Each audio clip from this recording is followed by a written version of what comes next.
So a lot of times when we hear C.S. Lewis, we think about his Christian stage. However, for those who may have heard about C.S. Lewis before, he did start off with a bit of an atheist phase, or at least he wrestled with those ideas in the past. What were some of the reasons for his atheism? Yeah, exactly. It's striking, isn't it, that for someone who was such a prominent Christian thinker, he actually spent much of his youth as an atheist. I think actually he probably would argue that the two are quite closely related, because for somebody who had really strongly and clearly thought through reasons for atheism, that when he then became a Christian, I think he felt he understood what it was to be an atheist, and that he therefore felt that he was a useful, or that he had a way of trying to explain to others why he had changed from one to the other. And I suppose part of the reason that he became an atheist as a young boy was at one really sort of cataclysmic moment in his childhood was the loss of his mother. She died from cancer. And he talks about that very movingly in his spiritual biography, Surprised by Joy. And he says at the time that it was devastating to him. And I think one of the things that was clearly linked to that was the fact that he knew that he should be praying for her to get better. And he did, and it didn't happen.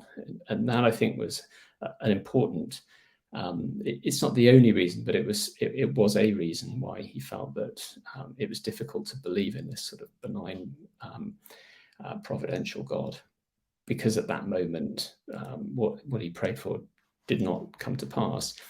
But I think he also had this very pessimistic outlook on life that he developed. And when he was in the trenches, he wrote a series of very pessimistic poems about what he felt the state of the world and the meaninglessness of life was at that moment. I mean, it's worth pointing out that he began wanting to become a famous poet. That was really what he thought his vocation was as a young man. So this is when he was 19. And he collected together a number of those poems and published them as Spirits in Bondage when he returned from France.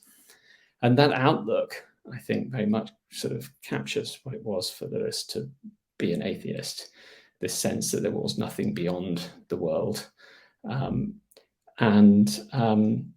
So I think that it's a combination of his upbringing and a sense that, having seen what man can be like in a very bleak moment in history, he felt sort of that he could no longer believe in a God.